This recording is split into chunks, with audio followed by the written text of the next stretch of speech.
Hello everyone, welcome to this session in Spherene with Fusion 360. Today I want to talk about DRT, density reference thickness, and the effect of that within your structure. So the first step, as I said, is to create a component and then activate it. Then we need to create an envelope. I already selected the envelope. You can see it in the here. So body env has been created and now it is ready to go for compute. I go click on the computer screen, and here you see density reference thickness or DRT. To make it simplified for you, the bigger the number of the DRT is, the bigger the volcanoes and the holes of your structure become. So if you want very small volcanoes, you gotta take that DRT as small as possible. But if you want a big holes or your project size is too big, you need to increase the size of the DRT.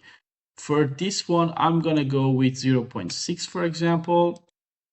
I usually activate the HPC, high power compute, and single surface only gives you a surface without any thickness, and solid surface gives you a thickness. Maybe you ask, we did not even choose a thickness. Yes, we didn't, but it already, as a default, has a thickness by itself. So it allocates that thickness. You can easily change it. We talk about it in the next sessions. I do not change anything else. Z thickness factor, fixed overhangs, and reduced mesh. I really don't need them. These are for the 3D printing. And now I just want to see the results here. Okay. And now the sticky should pop up.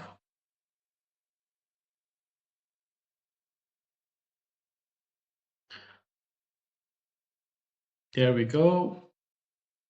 Okay, it is almost over, 100%, and the structure is ready. Let's have a look. It will appear here. There we go. Again, we do not need the single surface, and we do not need the body to watch at the moment. And here we are. This is our screen. So the volcanoes are too big for this structure, and this is the shape which has been created. Okay, now let's change the DRT and compare the results.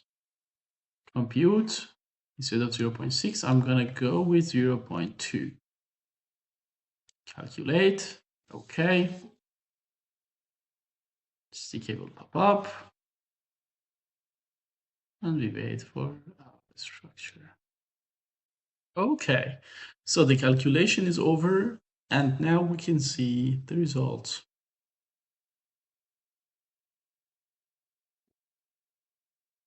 Here we are. Okay, as you see, the volcanoes are much smaller here. Thanks to the DRT, we can control the size of the volcanoes and holes in our structure. See you in the next lesson.